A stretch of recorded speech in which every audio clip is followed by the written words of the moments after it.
Olá, pessoal! Que alegria a gente de volta aqui com o nosso Pode Adotar e com a realização da ANGAAD, que é a Associação Nacional de Grupos de Apoio à Adoção.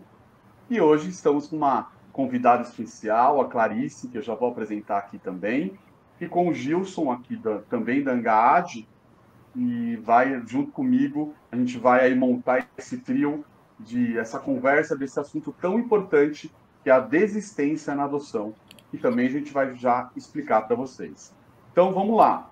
A gente está aqui com o Gilson, que é formado em matemática, pós-graduado em marketing, consultor empresarial, pai por adoção de 2 filhos, mais de 20 anos de experiência no tema adoção. Ele é membro da diretoria do GAALA, que é o grupo de apoio à adoção Laços de Amor da Praia Grande, e também é tesoureiro na ANGAAD. E já vou aproveitar e apresentar a Clarice, que é secretária executiva bilíngue, trabalha na área administrativa financeira de uma empresa, faz parte da diretoria da ABID, que é a Associação Beneficente de Indaiatuba, e está na coordenação do projeto de vida do Grupo de Apoio à Adoção. Bem-vindos, Clarice, Gilson, novamente juntos aqui, e vamos hoje conversar desse assunto tão importante, não é mesmo? Importante e sério, né? Tudo bem, pessoal? Bem-vindos. Tudo bem? Sério, exatamente. Muito bom, gente. Eu acho que para a gente começar já explicando para quem não está nos ouvindo, aliás, gente, não deixem de ouvir um tema anterior que a gente falou do passo a passo, né, dos primeiros passos da adoção, foi nosso tema anterior. Não deixem de ouvir onde vocês estiverem e também ver, porque a gente também tem a possibilidade. E, bom, a gente já vai falar um pouco aí sobre desistência na adoção. E aí, Clarice, se você puder falar para a gente, o Gilson também complementar, o que significa essa desistência na adoção exatamente? Então, eu acho que a desistência, ela pode acontecer nesse primeiro momento de aproximação e enquanto estiver com a guarda para fins de adoção. Depois de formalizada a adoção, é devolução, gente, não é desistência da adoção, tá? Então, o que a gente vai conversar, o que a gente vai tratar aqui, é desse período, então, de aproximação, de convivência, de guarda para fins de adoção, né? Quando essas situações acontecem nesse período, ok? É mais ou menos isso que a gente vai conversar. Até porque, Gilson, né, quer complementar? Porque a gente até fala, né, que depois que foi feita a adoção, aí não tem mais, né? Aí é uma coisa só de você tá fazendo uma entrega voluntária, você está abrindo mão do seu pátrio poder, seja lá o que for. Por quê? Porque você está abrindo mão do seu filho.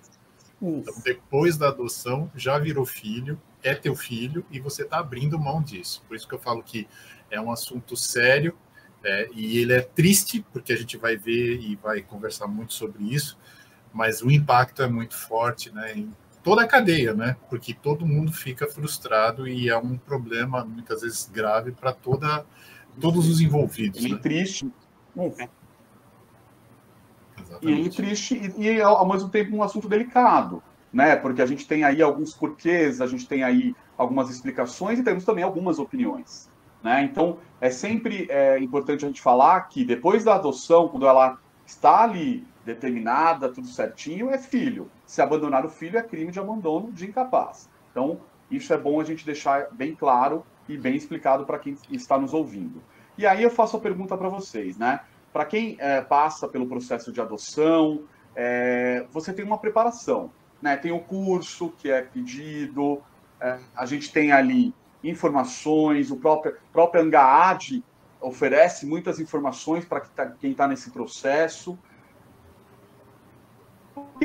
Por que existe ainda, com tanta preparação, pais desistindo do filho durante o processo? Clarice, como que a gente pode explicar um pouco disso? Olha, é uma questão muito delicada, porque não é um fator só, às vezes, né? O que eu percebo aqui, quando acontece isso, e a gente, como grupo de apoio, acompanha e está junto para dar o suporte, são questões emocionais que não estavam bem resolvidas da família, né? e que naquele momento vai aparecer, né? Nesse primeiro momento que a criança chega na família, vai aparecer. Então, se não está bem elaborado isso, alguma coisa vai implodir aí, vai aparecer e vai levar à desistência dessa adoção, né? Outra coisa que eu acho também que, às vezes, essas crianças carecem de uma maior preparação, né?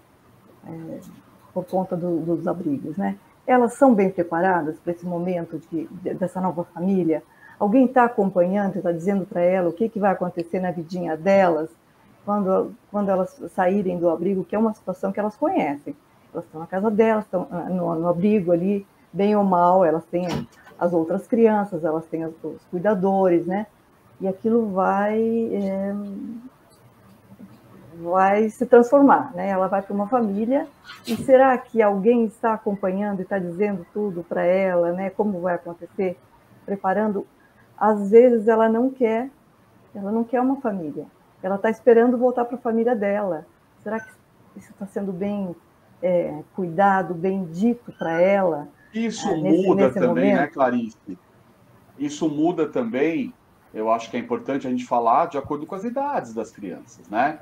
A gente tem aí as adoções, né, que acontece quando a criança é mais velha, com os adolescentes, que obviamente tem uma vivência muito maior e tem ali outras histórias de vida.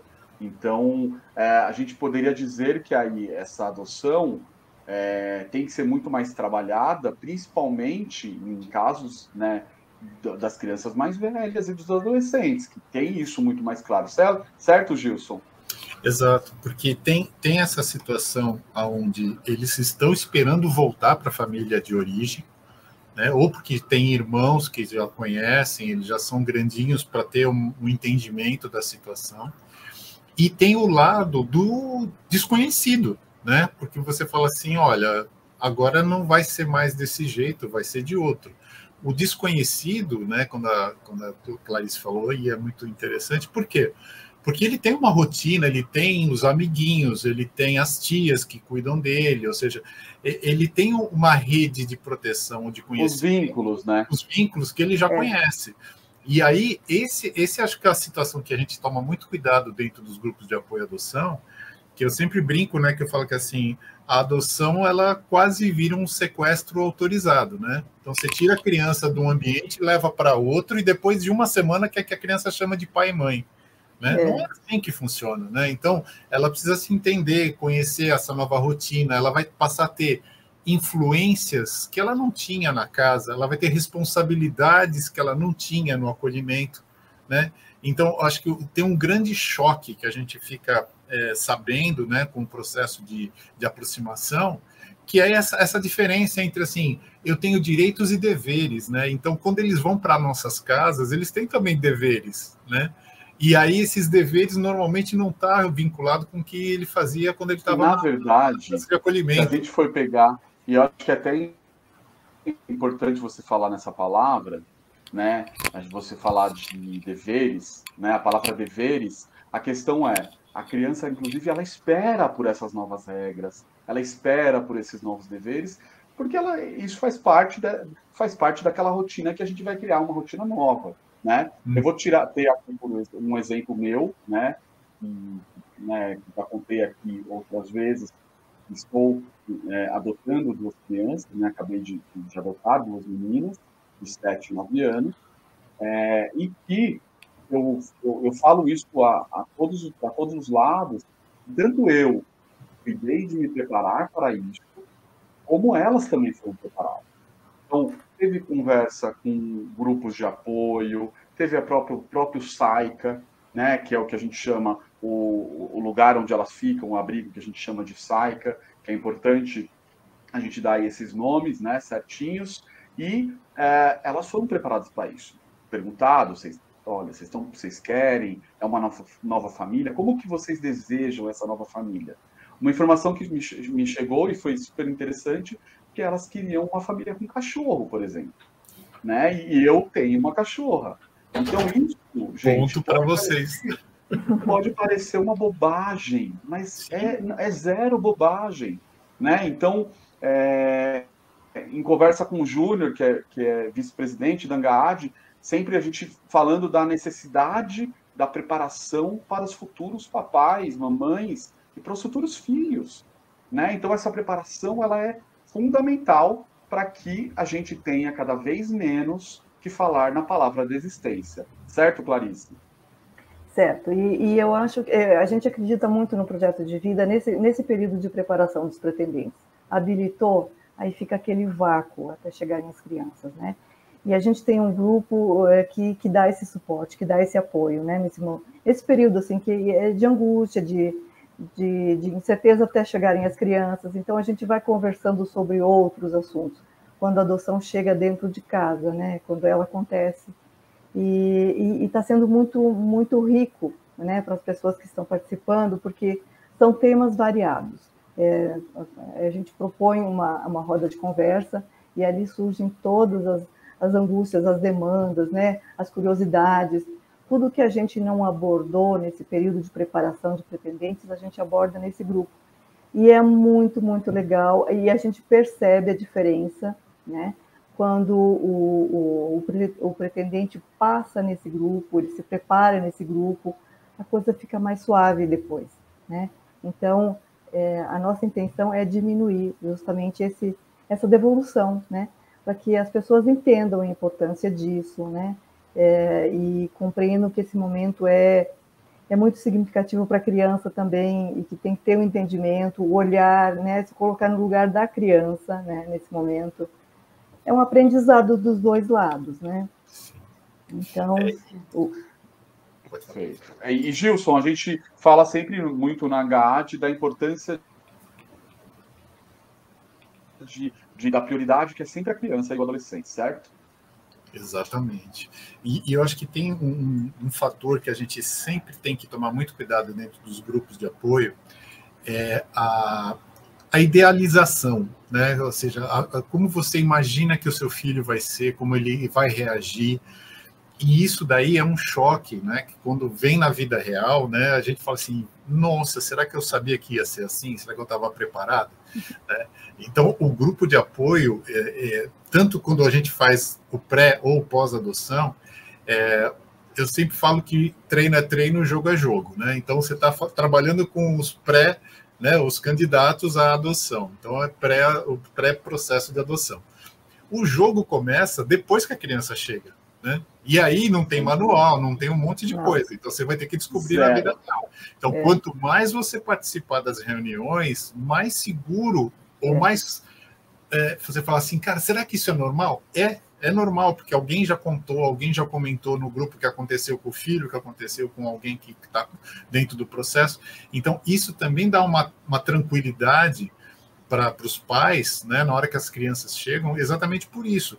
Porque eu acho que a grande expectativa que a gente coloca em cima dessas crianças, dos nossos filhos, né, e isso pode ser biológico, pode ser adotivo, a gente sempre quer que eles sejam os melhores, ou que tenham as melhores notas, as melhores, né? E, cara, tem um distanciamento da realidade que a gente precisa puxar isso. Você trouxe aqui um caso, Gilson, muito, muito interessante, verídico, que eu vou contar um pouco do que acabou de acontecer comigo. Tem duas meninas que estão na fase de prova, a primeira prova que eu estou passando com elas. Gente, eu estou há 50 dias direto com elas. Então é muito novinho, né? E eu sou o cara da cultura. Meu pai já falecido é jornalista, eu sou jornalista, né? Então eu tenho uma coisa com o português, principalmente, né, com a língua portuguesa, enfim. E aí, óbvio, gente, que expectativa que eu tinha das duas meninas? Que elas brilhem na língua portuguesa, que elas sejam as melhores alunas, tudo. E aí, conversando, né, a gente estudou bastante para as provas, e conversando com o pessoal da Vara da Infância, que eu preciso elogiar, que eu estou sendo atendido pela Vara da Infância do Ipiranga, aqui em São Paulo. Foi uma conversa sensacional, porque falando de expectativa, do peso que a gente não pode ter das nossas expectativas com relação à criança, né? Porque uma coisa é a realidade que elas têm, são as referências que elas têm, o aprendizado que elas têm, o histórico que elas têm. Uma coisa é o que eu desejo para elas, a minha ansiedade, porque nós somos pessoas ansiosas em geral, e as nossas expectativas e desejos, né? Então, eu acho isso que você falou muito pertinente, porque é isso, é o dia a dia, é o jogo, é o dia, né? É a vida real, né? Então, como é importante a gente ter essa preparação e como é importante a gente estar ali sempre em contato com informações, com os grupos de apoio à adoção, com o apoio de especialistas, terapeutas, psicólogos especializados. Eu sempre falo muito nisso, porque não é simplesmente um terapeuta, não é simplesmente uma psicóloga, são pessoas preparadas e especializadas. Então, eu acho que ter essa ajuda de especialista, como é a ANGAAD, né, como associação, como todos os grupos de apoio que a ANGAAD também trabalha, né? Então, acho que isso é bem, bem importante. Ok. A Gilson, me expectativa e conta a uma coisa. realidade na adoção, né? Oi? Foi Sem dúvida, sem dúvida. É, Eu ia só a pedir um complemento do expectativa. Gilson, das pessoas que querem procurar, Clarice também, as pessoas que querem procurar ajuda. O que elas fazem hoje? Me contem pra gente. Qual que é o caminho aí, quem quer procurar esse apoio que a gente tanto está falando? Você responde aí, Clarice. Bom, no nosso grupo de apoio, nós temos uma equipe de 6 psicólogas, né, que atendem o pós-adoção. Então, nesse momento delicado da vinculação, as famílias elas ficam, claro que não é obrigatório, mas a gente disponibiliza esse acompanhamento, né? Então, claro que são as reuniões mensais, a gente faz reunião com os pais e cada família coloca a sua situação e entre elas vão se ajudando, né? Quando alguma família já teve uma experiência e pode passar para outra, né? Isso é muito legal, é muito rico, né? Claro, e sob a orientação das psicólogas que estão acompanhando, né? Individualizado também, a gente faz atendimento que tem situações que complica mesmo, a família entra em pânico em alguns episódios, assim, nesse primeiro momento, né?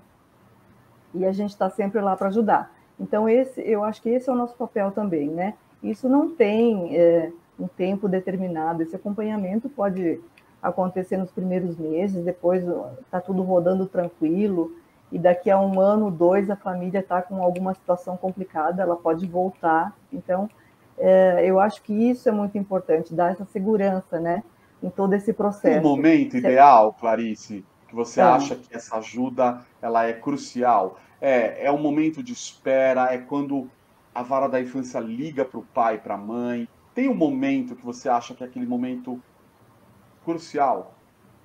Eu acho que é quando a criança chega na família. É que aí as coisas vão acontecer, né? Aí a criança chega, a família... Claro que tem esse momento, esse período de estágio, de aproximação, né? Mas as coisas realmente vão acontecer quando a criança chegar na família, né, com a guarda e definitivamente ela vai começar a convivência, né? Aí eu acho que muitas vezes precisa de ajuda. E também para entender esse momento da lição de casa, que a criança não está acompanhando na escola, e que os pais têm uma expectativa e a criança não consegue corresponder, né? Como que a gente ajuda essa família aí nesse momento, né? Questão de alimentação, muitas vezes, né, a criança não come determinados alimentos, e aí a família... né, e eu faço o que agora? Ou então birras, né, que acontecem nesse primeiro momento. Então, são N situações que a gente consegue ajudar, né, dando um suporte, e às vezes é só conversar, gente, não é precisa, né, porque aquela demanda, aquela carga está sendo tão pesada nesses primeiros momentos, né, às vezes a pessoa precisa só jogar para fora para aliviar um pouco, e aí eu acho que aí é importante... Esse estalo, né? É. E eu acho que aí a gente consegue também, muitas vezes, evitar essa devolução, sabe? Eu queria acrescentar uma pergunta importante. Dá para a gente dizer, que há períodos distintos a partir da chegada da criança ou do adolescente? Eu acredito que sim. Até eu acho que dá para encaixar o que eu ia falar exatamente nessa pergunta, porque, falando da expectativa que a gente tem em relação a eles também têm expectativa em relação a gente, né? Então, como eles imaginam que vai ser esse processo, ou como eles fantasiam que vai ser essa chegada, ou quem é o pai ou quem é a mãe, né? Então, como vai ser isso? É a mãe que ele idealizou? É o pai que ele idealizou? Não sei. Então, essa troca, né, de expectativas e alinhamento, ela é importante exatamente por isso. E aí, quando você pergunta da idade, né, as demandas e até os testes são totalmente diferentes, né? Quando a criança é menor, é a birra, é o choro, né? Quando é maior, é o desafio, né, bater o pé, quem é o alfa da história. Fechar a porta do quarto. Exatamente. Então, acho que é nisso que a gente tem que estar muito preocupado com os grupos de apoio, exatamente por isso. Porque as demandas são diferentes, as necessidades são diferentes, né? E aí, infelizmente, a informação é que nós somos os adultos da relação. Então, cabe a gente botar esse negócio no eixo e no trilho. Então, tem hora que a gente vai ter que ser bonzinho, tem hora que a gente vai ter que ser malzinho, mas a gente é que tem que ter o controle da situação. Dá para a gente afirmar, inclusive, que embora tenha a preparação da criança e do adolescente, os adultos é que sempre vão ser os responsáveis pelo sucesso, certo, gente? Exatamente. E é importante que a gente não delegue, não deixe essa demanda para eles, né? Que eles não se sintam responsáveis por dar certo. Não, quem optou por fazer esse processo, dar seguimento a esse processo, foram os adultos, né? Eles que têm que tomar a frente dessa situação e ser responsável por esse processo também, né? E é interessante, quando é adolescente, né, a gente tem algumas experiências de adoção de adolescentes, né, é diferente, a demanda é diferente, as situações são diferentes, né? E quando o adolescente não quer ser adotado? Sim. Quando ele tem outra, ele não acredita que aquilo vai ser bom para ele, não acredita que a vida dele pode ser diferente, né? Existe também isso. Ou quando ele já passou pela desistência, né? E não quer arriscar. Desistência, em outros momentos, em outros momentos de vida, tem um, né? um histórico, Danilo, que é assim, uma criança que teve uma devolução, uma desistência, quando ela vai para outra casa, tem dois problemas aí que eu acho que são críticos, né? Primeiro que fica o histórico da criança, fica assim, ela já teve uma devolução. E aí você fica na dúvida, né? Teve uma devolução por quê? Porque ela aprontou, o que ela fez, né? Então sempre foi ela. Nunca está se duvidando se foi os pais que não estavam preparados para fazer aquela adoção. Mas, ok, ficou na fichinha dela. Só que quando ela vai para outra casa, pensa o seguinte, né? Lembrando lá daquela história do eu tenho meus amigos, eu tenho minha rede de proteção, né? Estou saindo, não deu certo, voltei. Na segunda saída, cara, se é para devolver, devolve logo. Então ele vai botar o nível de estresse lá em cima e testar tudo muito rápido. Que é porque, assim, se você não tiver certeza do que você está fazendo, é para desistir rápido. Então, eles, principalmente quando eles são um pouco maiores, eles têm essa capacidade de falar assim, se é para voltar, que volte logo. Eu não vou ficar me iludindo numa outra família, entendeu?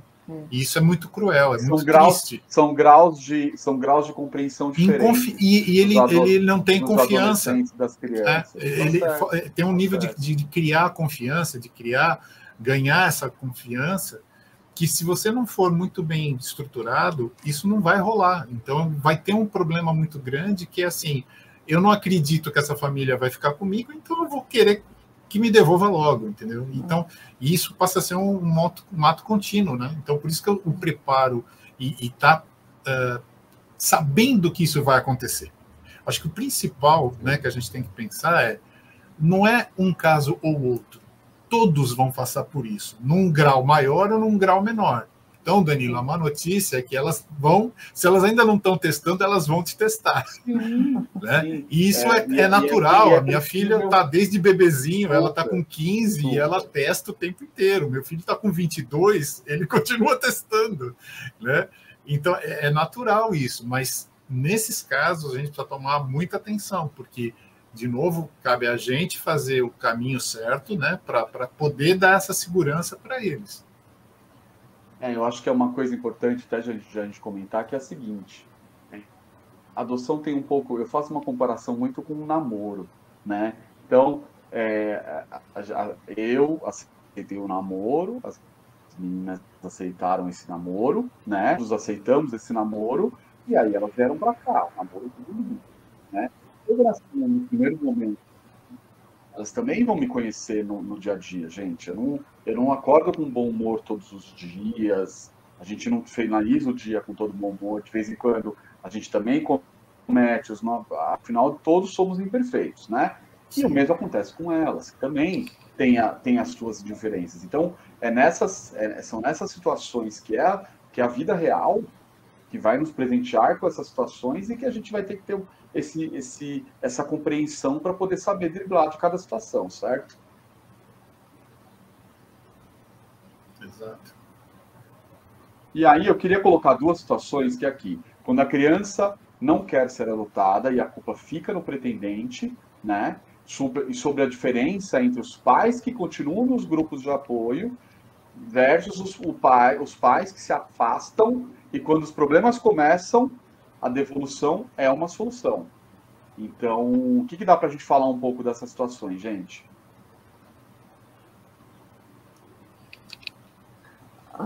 Bom, os pretendentes, quando eu acho que eu não sei, não entendo um pouco esse movimento de talvez seja um momento de eu consigo dar conta sozinho, eu não vou pedir ajuda porque eu preciso saber ou me testar ou saber se eu vou dar conta mesmo, e se afasta, né, dos grupos de apoio, e aí quando dá errado, às vezes é tarde demais para a gente ajudar, né? Então a gente às vezes só vai com a situação já mais ou menos definida, e aí não tem muita ação ali para ajudar, para que aquela situação se encaminhe novamente e dê certo, né?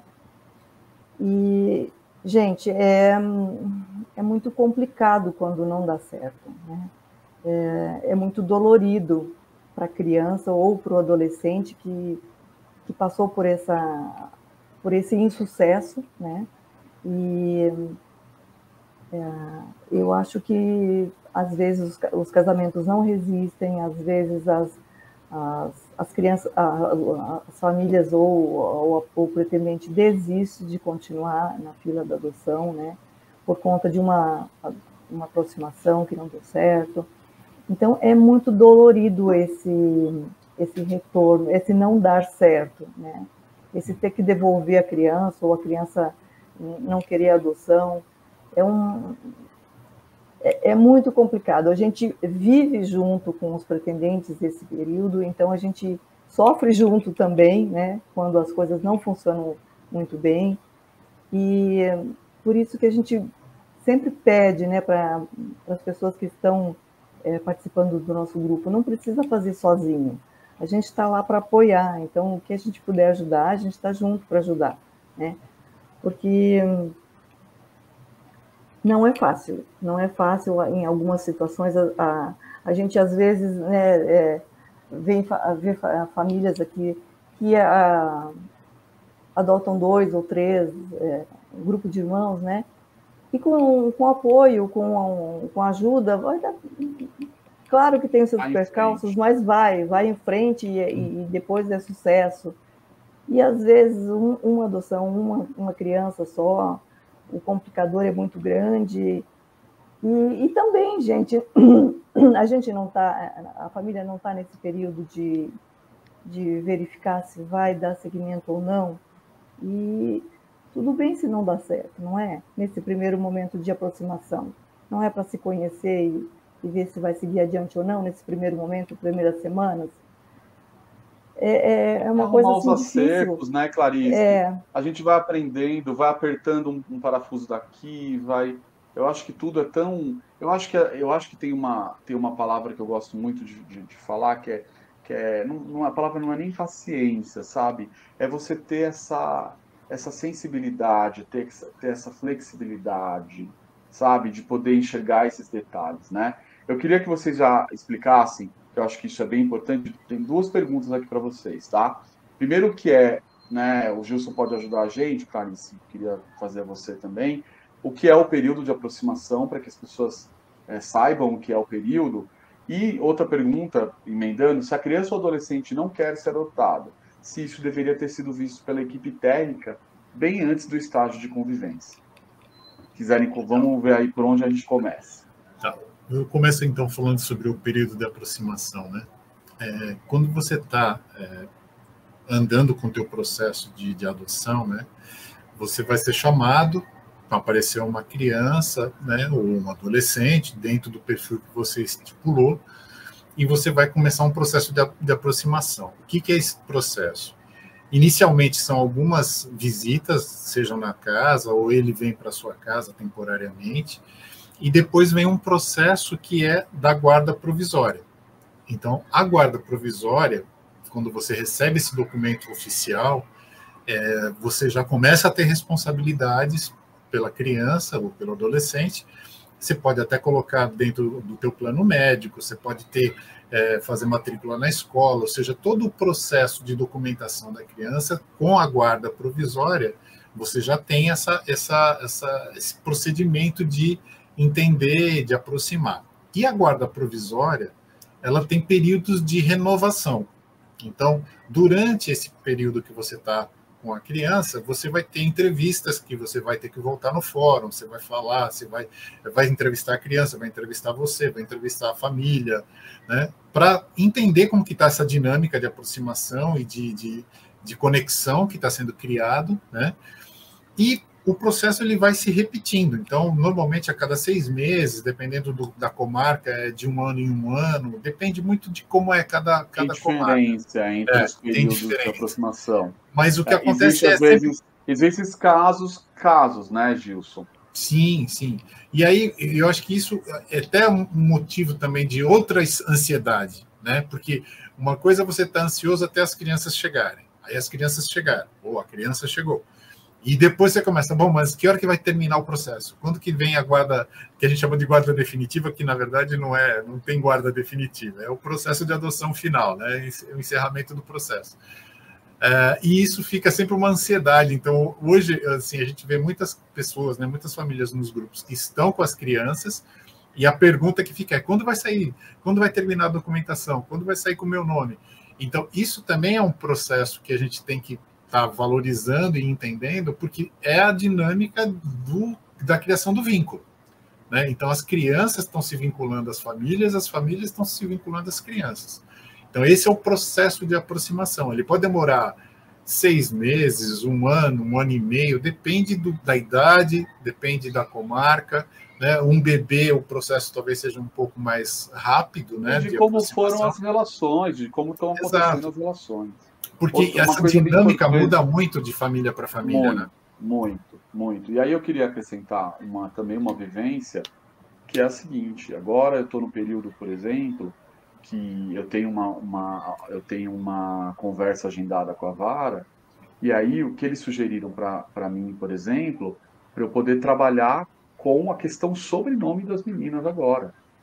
Por quê? Porque elas têm delas, que o nome delas é mantido, tudo bonitinho, mas que aí quando tiver tudo resolvido ali, eu tô com a guarda provisória, né? Trabalhar isso está sendo um trabalho que eu estou conversando com elas. Olha, o que você acha? Vamos começar a assinar isso na escola, nos caderninhos da escola, porque, gente, não é uma brincadeira, simplesmente o teu período, né? A mais velha está com 9 anos, imagina que durante o período escolar dela, em que ela sabe escrever e etc., ela assina o nome, o segundo nome e os 2 sobrenomes que ela tem. Então, simplesmente do nada, eu caio né, cai uma história ali no colo dela, falando, olha, seu sobrenome agora não é A, seu sobrenome agora é B, né? Então, a importância da gente também ter essa sensibilidade de envolver as crianças e os adolescentes nessa transformação, né? De fazê-los participar e de desejar essa transformação, né? Que eu acho que isso é importante.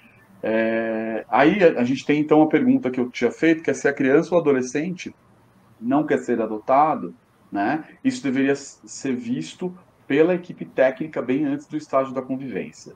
Clarice, você ajuda a responder essa pergunta? Em tese seria, né? Essa preparação é muito importante.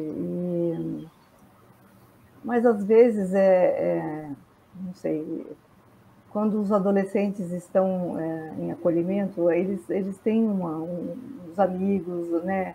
Então, às vezes, se um vai para adoção, o outro fica naquela expectativa, vai, mas não está bem preparado, não sabe se é aquilo mesmo que quer. A equipe técnica também, às vezes, né, aposta que aquilo vai dar certo, né? São situações que precisariam serem vistas pela equipe técnica, mas às vezes não acontece, né? Então, quando a gente está falando de equipe técnica, vamos deixar claro, do serviço de acolhimento. O serviço de acolhimento e não a vara da infância, é isso. Você está falando do SAICA. Eu acho que nos dois, né? Seriam os dois que precisariam trabalhar em conjunto para que essa ideia, né? Esse desejo floresça, ou, né, essa vontade de ir para uma família, né, que seja bem conduzida. Eu vou deixar só claro, para quem não sabe, os SAICAs, que são os que a gente chama de, né, antigamente a gente chamava muito de abrigo, ainda chama, né, que são os serviços de atendimento, depois eu vou pegar aqui a sigla certinho, tá? Eles são formados por psicólogas, assistentes sociais. Então, quando a gente fala desse atendimento técnico, é bem importante que todos os abrigos, os SAICAs que a gente chama, tem sempre esse grupo de apoio técnico lá dentro, que junto, né, com a vara da infância, e vamos também explicar que às vezes uma criança está passando pelo processo de adoção com uma vara, às vezes uma criança, tudo acontece no mesmo SAICA, tá com outra vara da infância, e há diferenças também entre as varas da infância, das varas da infância, né? Então isso é legal a gente também deixar bem claro ali todas essas formações técnicas que a gente tem. E eu acho que tem um conflito. Gente, surgiu mais uma pergunta aqui depois, tá? Depois que é o nome afetivo. Gilson, fale aí, por favor, e depois a gente responde. Só rapidinho, porque eu acho que tem um conflito também, quando a gente fala, né, das crianças estarem preparadas, né, ou terem esse acompanhamento prévio, né, do estágio de convivência. Eu acho que dentro das casas de acolhimento também tem uma preocupação de falar assim, puxa, é uma oportunidade, e de repente pode dar certo, né? Se a gente não colocar agora, será que vai ter outro? Será que vai aparecer? Então tem um conflito meio complicado, que é assim, eu não quero segurar essa criança aqui na casa de acolhimento, mas também não posso empurrar ela para o lado de fora da casa, né? Então acho que fica uma coisa meio... Então não é uma decisão fácil, não. Não. E outra coisa que é importante a gente falar é o seguinte, gente, quando for uma adoção de irmãos, por exemplo, vamos pegar aí um irmão, sei lá, com 4 anos, 5 anos, e tem o irmão mais velho, sei lá, tem 10, tem 11, tem 12, eles estão ali na mesma história, estão sendo adotados juntos. O que vai prevalecer, provavelmente vai ser o que tem que, às vezes, trabalhar um pouco mais. Aí acaba ficando... Eu vivi isso, né? A mais velha tinha um pouco mais de defesa ali, né? Tinha que... o desenrolar ali da história, né? O desapego dela estava um pouco mais difícil, elas acabaram ficando alguns dias a mais no abrigo, no SAICA, para que a gente pudesse trabalhar isso. A pequenininha, se bobear, no segundo dia ela já estava correndo, abraçando. né? Então, acho que isso é importante a gente falar que num grupo de irmãos, ou dois, ou três, ou quatro, que seja, às vezes a gente tem também essas diferenças e incompatibilidades. Então, não existe um caso igual ao outro, certo, gente? Não existe. Não. Existem as semelhanças, mas um caso igual ao outro não existe, e aí a gente tem que também tratar com a individualidade de cada situação, né? E acompanhar exatamente. Conforme vem a demanda. Né? Gente, minha pergunta sobre o que é o nome afetivo. Posso falar isso daí?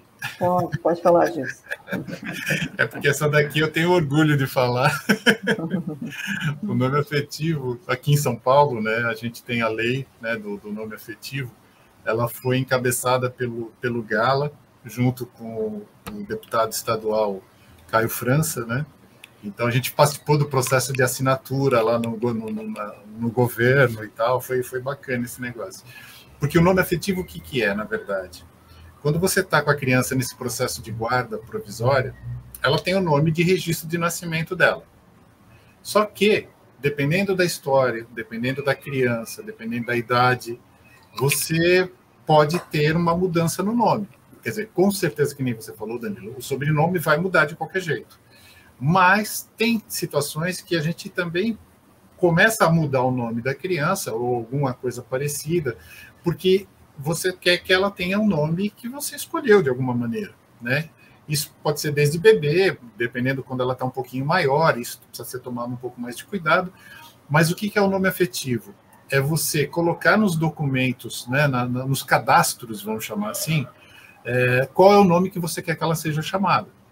Né? Então, se o nome no registro é João, mas você quer chamar ele de Felipe, então você vai ter nome do cadastro, nome do registro, que é João, mas como você quer ser chamado, então vai ser Felipe. Por que isso? Porque se você está num processo de alfabetização, por exemplo, ele vai ficar meio confuso, ele vai ter que falar assim, poxa, mas eu tenho qual nome? Né? Mas quando você já está com processos encaminhados, a criança está pequena ou está se desenvolvendo, e você já está chamando ela por aquele nome. Né? Felipe, é Felipe, é Felipe. Aí tem uma hora que lá o médico na ficha chama João da Silva. Aí ele fala, não sou eu. Né? Então, esse conflito é muito complicado. Então, a gente acabou conseguindo essa lei aqui em São Paulo, e eu acho que no Brasil já tem alguns outros lugares que já estão com um nome afetivo sendo praticamente exigido nos documentos. Então, isso por quê? Por exemplo, assistência médica, né? Escola. Então, toda a parte de segurança, né? Do tipo escola, saúde, tudo que você precisa ter alguma ficha cadastral, ter um campo que seria o nome que você está querendo que ele seja, ou ela seja chamado, né? Então, é uma maneira dela começar a criar o vínculo com essa nova vida que ela está tendo, né? Ou com aquilo que ela aprendeu. Porque quando é bebezinho, aconteceu comigo, assim, a minha filha veio com 4 meses, a gente estava na fila do pediatra, e aí a gente falou assim, olha, aqui estão os documentos, tá, não sei o que lá, e a carteirinha está com o nome do registro, né? Só que a gente quer que ela seja chamada de Melissa. Legal. Aí estou eu, minha esposa e a minha filha era quase de colo, praticamente, fulana de tal, e eu com a minha mulher, blá, blá, blá, blá, blá, blá, fulana de tal, blá, blá, blá, blá, blá. Aí eu parei para olhar e falei, não é o nome da Mel, não? Putz, é verdade. Aí, assim, pô, eu pedi para os caras me chamarem pelo nome que a gente está chamando. Aí os caras chamam pelo outro nome que nem a gente lembra mais, né? Depois de um certo tempo, você também tirou do radar. Então, isso é uma coisa que, em algumas situações, é muito constrangedora, né? Porque você fala assim, cara, eu já vi casos que era assim, o pessoal insistia na escola de chamar pelo nome de registro, sendo que a criança, desde... E esse nome afetivo ajudou vocês nessa integração da nova família? Isso ajuda? E eu queria saber a opinião da Mel. O que ela acha do nome de registro e do nome afetivo dela? Você já fez essa pergunta para ela? ela nunca me perguntou. O meu filho já perguntou. Qual que era, por que aconteceu? Aí aquela história, né? Eles têm 7 anos de diferença. Então, meu filho acompanhou o processo da minha filha. Então, ele falava assim, foi aqui que você veio me pegar? Eu falava assim, não, você foi adotada em São Paulo, ela está aqui na Praia Grande, foi aqui na Praia Grande. E aí vai assunto, e ele começou a construir a história dele em volta do conhecimento da história dela. Quando teve o negócio do nome, quer dizer, o nome foi escolhido por ele, né? Antes dela existir, ela já tinha nome, né? Então, quando for a menina, vai ser Melissa. Legal. Aí chegou a menina, Melissa. E aí a gente começou a falar sobre o documento, sobre o registro, sobre o nome, não sei o quê. Não deu outra. Na primeira que ele teve, ele falou assim, qual que era meu nome? Aí eu falei, ixi, agora a gente não esperava essas coisas, né? Então, são coisas que a gente tem que estar preparado. Mas o nome afetivo, em algumas situações, ele é crítico. Por quê? Porque você tem o nome da mãe, que é a mãe biológica. Então, todos os registros acabam tendo uma confusão de dados. Então, pelo menos que o nome da criança seja preservado como você está chamando ela, né? E isso é importante para ela estar se reconhecendo como parte daquela família. E aí sim vai o nome, o primeiro nome, o segundo nome e o teu sobrenome, que aí é o pacote completo. E desculpa, olha que me alonguei demais. Uma das minhas filhas, nenhuma delas tem o nome do pai no registro, né? Uhum. E aí eu precisei ir eu ainda estou com um plano de saúde acontecendo, ainda com aqueles 30 dias de carência, aquela coisa, e eu precisei ir a um hospital público com uma delas, e aí veio a informação que eu não sei da onde, não tinha no RG, o nome de um pai, que nem sabia antes. Não tinha nem na certidão de nascimento e nem no RG, e constava no documento do SUS. Olha que loucura, né? Então, é um pouco, eu não sei de onde surgiu esse nome, estava lá como registro. Quando ela passou em algum momento, eu não sei se o tio pai, aquela coisa, passou com ela em algum lugar e registrou, e esse registro ficou, isso é uma possibilidade, né?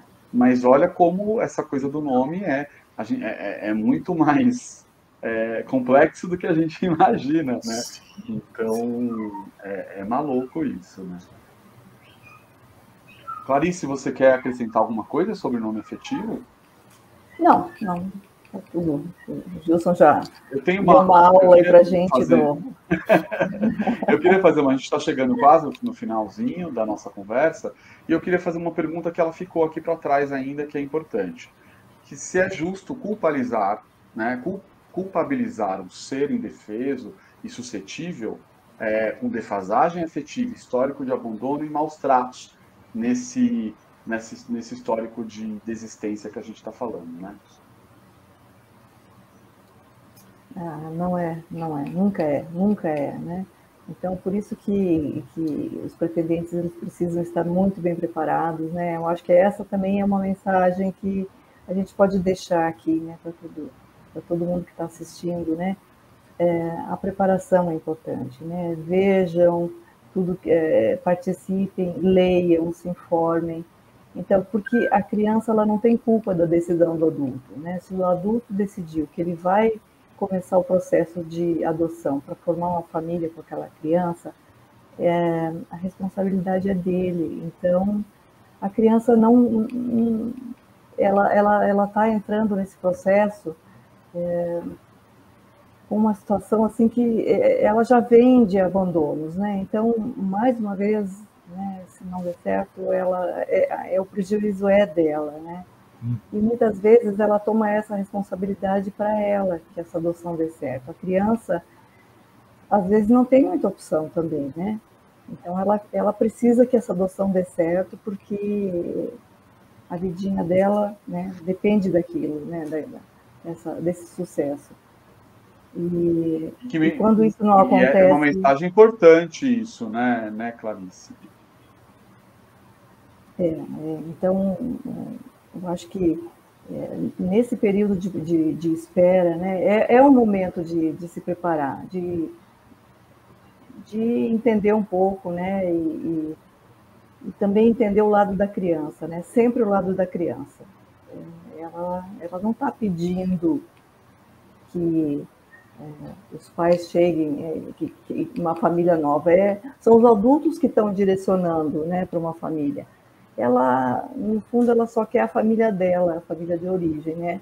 Mas quando isso não é possível, ela vai Eu vou fazer uma última pergunta e deixar o espaço também para o Gilson dar a última mensagem dele, que é aqui, gente, os GAs preparam a partir da troca de experiências com quem já passou por isso? Nós preparamos. Famílias que já passaram pelo processo, vêm e contam a sua história, contam a sua experiência, contam como foi, as coisas boas e as coisas não boas que acontecem, né? Então, é um momento assim, sabe, a família está no grupo, está participando das experiências, das trocas, da roda de conversa. Aí chega a criança para a família e um tempo depois esses pretendentes, né, que agora já estão com a criança, vêm e compartilham, né, como foi para eles esse momento. E isso é muito rico também, né, porque dá mais credibilidade, né, ao trabalho, a tudo que a gente está desenvolvendo com essas pessoas, com esses pretendentes. E é um momento bem interessante, porque um fica torcendo pelo outro, né? Para que tudo dê certo, está todo mundo junto, né? E aí forma um círculo de amizades entre as famílias, isso é muito, muito legal.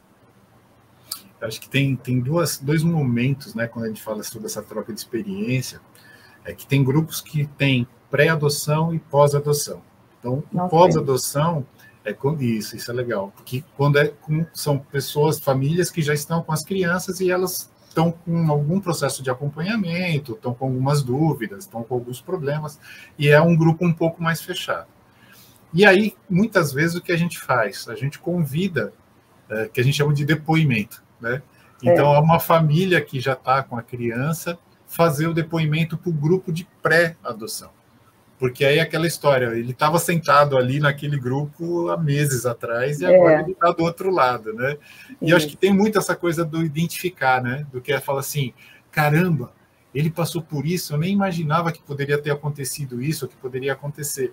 E isso que a gente sempre fala, né? Que os grupos, quando as famílias, elas continuam participando, mesmo depois que as crianças estão, isso é muito importante, porque o que vai acontecer, né? É que nem o meu filho lá, quando ele fez a pergunta. Quer dizer, um dia ele vai te fazer uma pergunta que vai te quebrar as pernas, né? Então, se você não faz 4 anos que você não participa do grupo, você perdeu 40 e tantas reuniões onde você poderia ter aprendido alguma coisa, né? Tem uma por mês, você perdeu 40 reuniões. E aí você fala assim, cara, talvez você se preparasse melhor para essa fase ou para essa pergunta que te desestrutura se você não estiver preparado.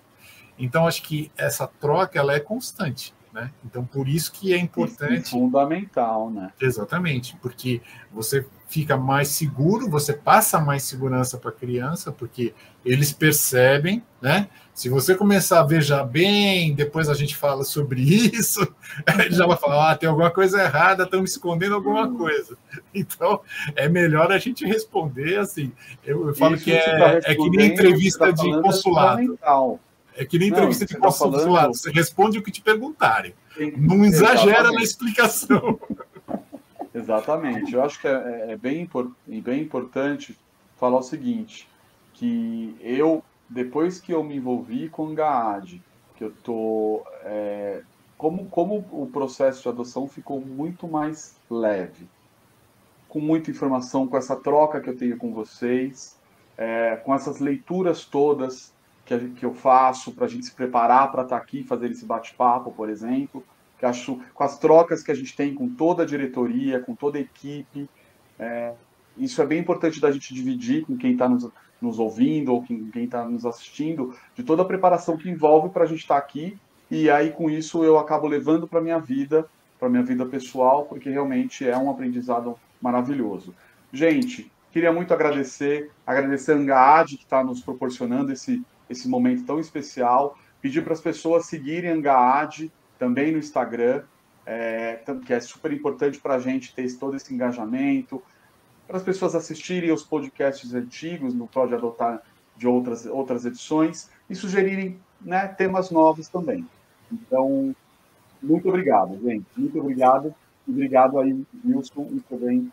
Na minha fala final, eu vou vender o peixinho, tá? Eu vou falar o seguinte, que a gente tem um encontro de coordenadores que está preparado e está sendo muito bem preparado. Ele vai acontecer dias 10, 11 e 12 de novembro. Tá? As inscrições já estão abertas, então é só entrar lá no site da Angaad, entrar lá no portal, a parte de encontro de coordenadores. Vai ser aqui em São Paulo, a reunião, vai ser no Vergueiro, no bairro da Central, aqui perto de metrô, tudo bonitinho, mais fácil acesso. E a gente conta com a presença de vocês lá, para a gente trocar mais informações. E o eixo principal desse encontro vai ser o tema dessa live que a gente fez hoje aqui, desse podcast, que é falando sobre os problemas e o processo, né, quando a gente fala de uma adoção que não deu certo. Então, é um tema árido, mas necessário. Então, quanto mais a gente estiver preparado para isso, menos a gente vai errar. Então, obrigado. Foi um prazer estar aqui com vocês de novo. Muito obrigado, gente. Obrigada.